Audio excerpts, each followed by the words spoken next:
So we're at the Glasgow Museums Resource Centre, which is the custom-built storage for Glasgow museums. It's everything that isn't on display and has over 1 million objects in it, based over 17 pods. So it was first opened in 2004, and the first phase was when Kelvin Grove had its refurb. And then we won't make it through to the second phase, but you'll see when you come back, there's green doors, that's phase 1, and then the blue phase doors are phase 2, when it was for Kelvin Hall closing for the Transport Museum. But without further ado, we can get going. This is quite a walk. I'm just looking at the tools. I've got that. Live in Glasgow and you pay your council tax, thanks very much. This is your building. This is my office in here. If you want to come back, always sharpen the door, learning access is here.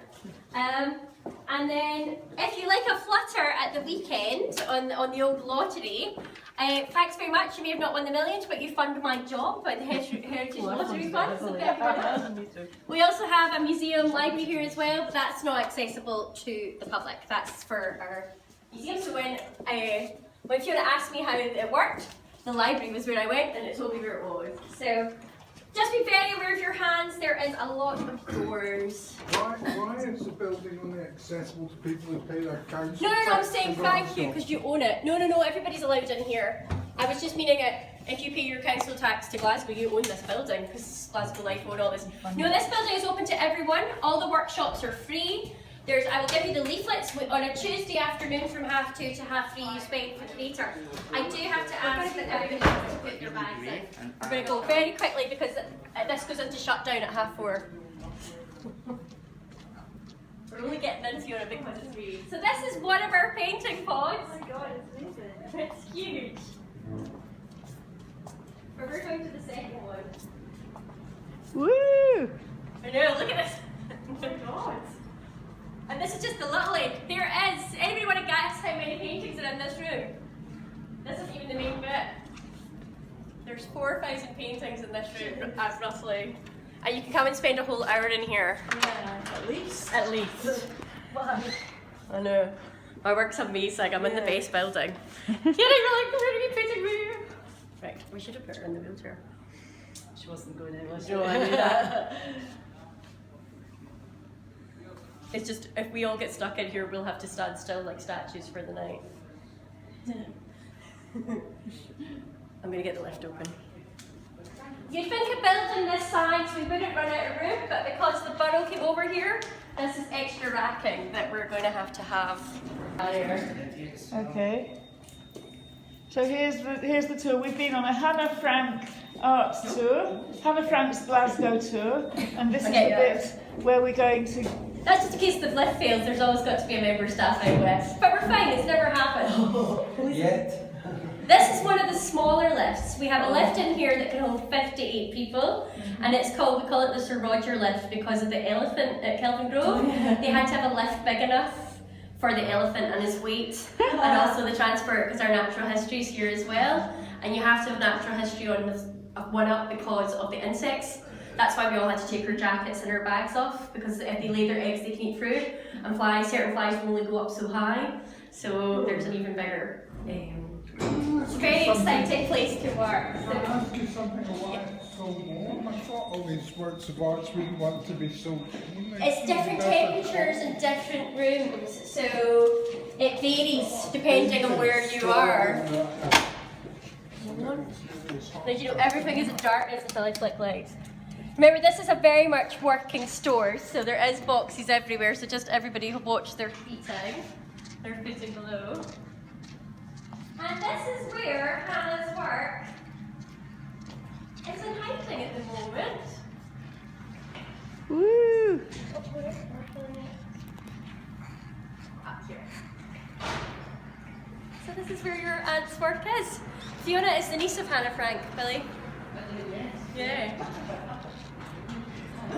So you just can come closer. I trust you not to touch. I didn't do my children rules with you. So these are the book plates that you'll see in your books that you got to do when you go home. And it's the study that Hannah did of the works of Job. And this in the bottom corner is your dad. Oh. This is Solomon. So these are the book plates. They're really nice. So that's He's got the tools of his trade. He was a GP, Yep. and that's a skull and his medical books. And he wore glasses.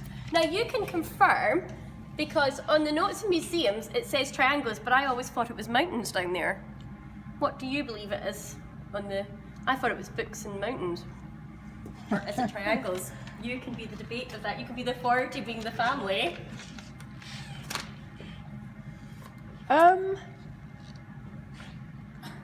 I don't think it can be mountains. You think it is the triangles then? I always in my head. That shows how art is Yeah, just exactly. see what you see. I thought it was like climbing the mountain. Ex and it libris lifting. juvenis. Juvenis is from her youth, I suppose. So it's her book, Al Araf, her book. I don't know.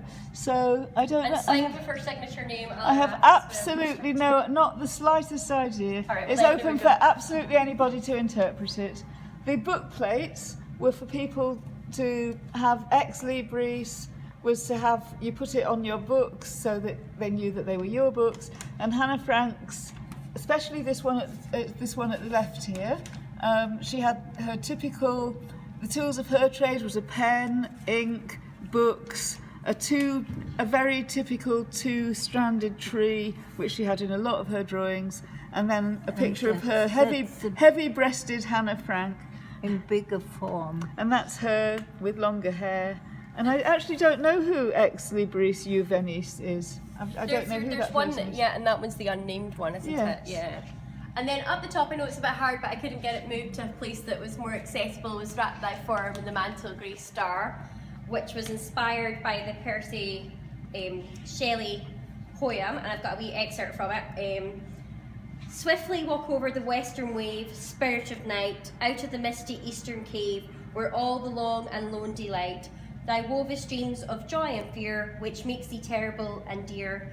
Swift be thy flight, wrap thy form in a mantle grey. And that is the drawing that Myra Ostachini has made a creative response to, and she's embroidered it, and it looks absolutely amazing. Where is it? At the moment it's with the framer. I'm having it framed on both sides so that you can see the embroidery stitches on the back. So she's embroidered one of the prints. It looks incredible, and maybe when we have the Creative Responses exhibition we'll be able to show the original work as well. Yeah. And then the last one down here is I sought him but I found him not.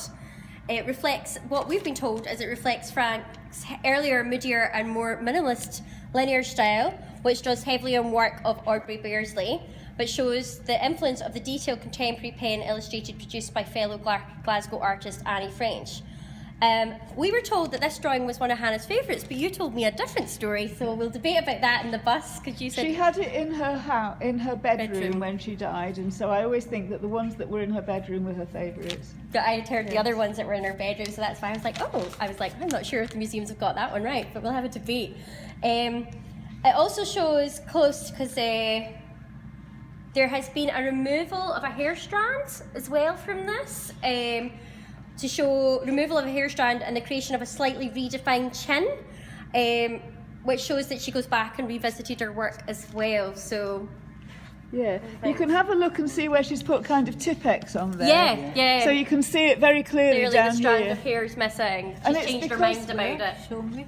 Down there, Yes. it's a strand of hair. Faint white mark. Faint white line. And by This is the line. 1935, she was. I've always felt that she wanted her work to be what was going to be reproduced in the Glasgow University magazine or in other places. So this isn't the final thing, or she wouldn't have so much Tipex on it. The final thing is the reproduction. This is only on the way, a bit like the sculptures are on the way. Preliminary. Yeah. So I'm sorry it's a very short tour, but it was just to show you some of her works that don't get readily seen by the public in here, because the alarms are going to go off soon, so we will have to head back. Anybody that wants to come and view, and now that you know me, Alice, you can come back in and see us and spend longer, and we'll have a cup of tea here, because we're hopefully going to do a more Hannah Frank workshop and have a much more discussion as well, especially with the work that Fiona is doing. We've been all over the city looking at where Great. she's lived and stuff. So thank you so much. Can we give Joanna a round of applause? Thank you.